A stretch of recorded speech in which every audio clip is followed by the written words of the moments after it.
l'accord est conclu entre donc M. Soulamia, membre titulaire du CHSCT-CFTC, M. Cohen, membre suppléant du comité d'entreprise, donc CGT, M. Martinez, délégué national CGT pour la métallurgie, M. Benoît, membre titulaire du comité d'entreprise CGT, M. Clariana, délégué national EPO pour la métallurgie, M. Gamez, secrétaire du comité d'entreprise EPO, M. Gejou, représentant syndical au comité d'entreprise CFDT, M. Clichy, membre du comité d'entreprise représentant cadre indépendant. Et la société Caterpillar France SAS, 42 avenue Léon Blum, dans Grenoble, représentée par M. Nicolas Politnik en sa qualité de président. Et la société Caterpillar Commercial Service SARL, 42 avenue Léon Blum, Grenoble, représentée par M. Maurice Petit en sa qualité de directeur des ressources humaines. D'autre part, ci-après dénommé ensemble Caterpillar France en présence de Monsieur donc Philippe Augustin, conseiller de Madame Christine Lagarde, ministre de l'économie et directeur adjoint du cabinet de Monsieur Luc Châtel, Monsieur Albert Dupny, préfet de l'Isère, et Monsieur Krichena, vice-président EAME Opération, donc des usines européennes. Il a été préalablement donc exposé que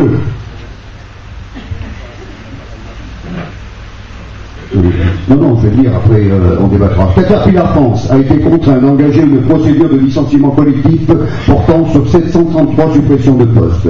Une procédure d'information, consultation du comité d'entreprise de l'UES au titre de l'ex-livre 3, partie 1 du Code du travail a débuté le 26 février 2009.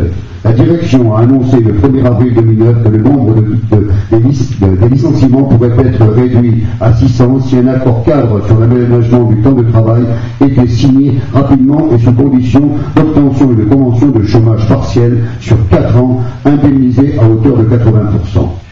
Aucun accord cadre n'étant intervenu, la direction a convoqué le comité d'entreprise avec aux deux dernières réunions de consultation prévues par la loi. Une nouvelle version du PSE a été transmise au comité d'entreprise le 14 avril 2009, en même temps que la convocation à la 3e réunion au titre de la partie 1 du Code du travail.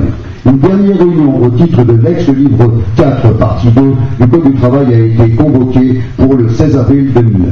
En raison du blocage des locaux de Grenoble et de l'occupation du site des Chirolles entre le 14 et le 18 avril 2009 et de l'absence de résultats des négociations, une réunion s'est tenue le 19 avril 2009 au sein du ministère de l'économie et de l'industrie et de l'emploi afin de renouer le dialogue social.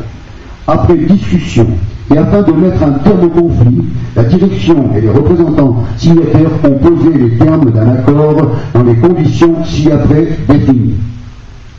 Il a été conclu ce qui suit. Donc, article 1. La direction prend l'engagement d'assurer la pérennité de Caterpillar France dans le cadre de son prochain contrat de manufacturier et d'effectuer les investissements nécessaires pour assurer une procédure optimale. Donc, jusqu'en 2015. Vous savez que c'est tous les 5 ans, donc il s'engage sur ce fait-là. Ce qui n'est pas négligeable, parce qu'on avait demandé jusqu'à présent un engagement et il ne dit rien. Donc là, c'est 5 ans. Première chose. La direction s'engage à examiner toutes les modalités de recours à la formation qualifiante en partenariat avec l'OPCALIM, le Conseil régional de l'État pour les salariés volontaires. De ce côté-là, il y a Vincent Tambizot qui connaît bien cette formation, il nous donnera des explications sur ce point. Donc cela en fin de compte, en 2 mots, pour réduire le nombre de licenciements, sachant qu'on pourrait descendre en dessous de 600, sachant que ce sont des formations qui vont être qui vont permettre à certains salariés de se former sur un métier qui va leur permettre, parce que vous savez que dans le cadre du PSE, si jamais il y a une relance de l'activité, la priorité sera donnée aux salariés de Caterpillar licenciés pour être réembauchés et reprendre leur activité sur le site pendant 2 ans. Donc formation pendant une période et retour donc au sein de l'entreprise si l'activité reprend prioritairement pour ses salariés. Donc ce qui permettait aussi de réduire le nombre de licenciements en dessous de 600. En contrepartie de l'engagement pris par la direction de l'article 1, les organisations syndicales s'engagent à négocier et conclure d'ici la fin du mois d'octobre 2009 un accord sur l'aménagement du temps de travail et une nouvelle organisation du travail. Article 4. En contrepartie de la conclusion de l'accord sur l'aménagement du temps de travail et l'organisation du temps de travail, visé à l'article 3, la direction s'engage à limiter le nombre de notifications de licenciements mises en œuvre à 600. Ces 600 licenciements seront notifiés à l'issue de la procédure d'information-conclusion et des délais légaux. La direction rappelle aux salariés signataires du présent protocole qu'elle mettra tout en œuvre pour limiter substantiellement le nombre de licenciements secs notifiés dans le cadre de la présente procédure, notamment grâce au départ volontaire. Article 5. Les organisations syndicales signataires s'engagent à prendre toutes les dispositions pour assurer un libre accès aux locaux de Grenoble et d'Échirolles et faire respecter la liberté de travail tant à l'égard des salariés de Caterpillar France que de ses clients et fournisseurs. Article 6.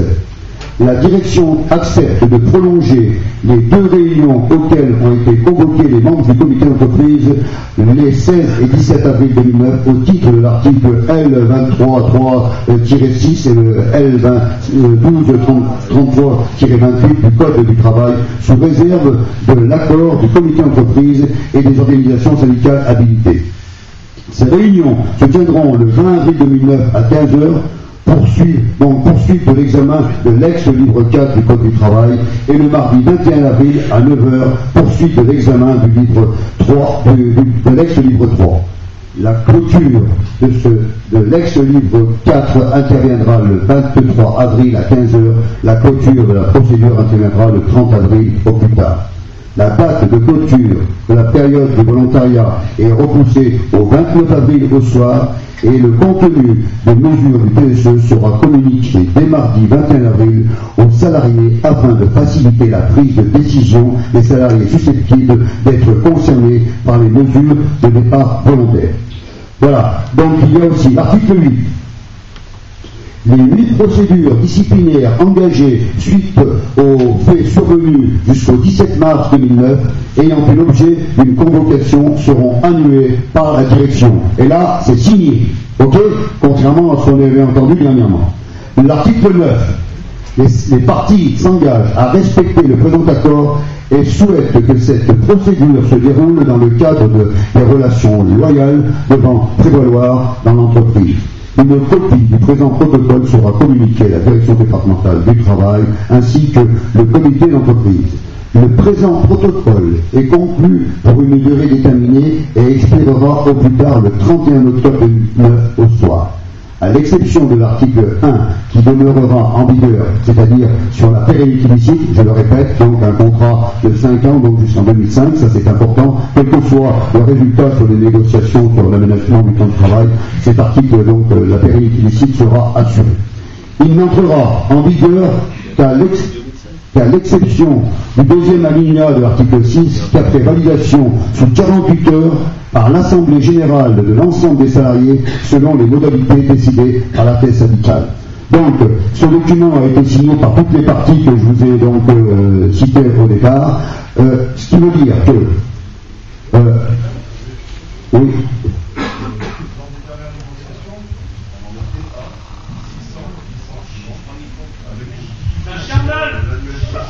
Rien changé. Sur l'annualisation des 35 heures, il n'y a rien qui a changé en réalité.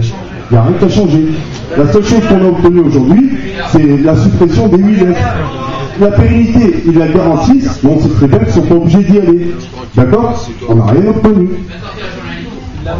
Maintenant, on demandera aux médias de quitter la salle, on va entamer un débat et on vous tiendra informé du résultat. Voilà. Merci.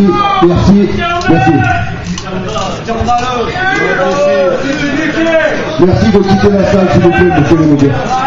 Allez.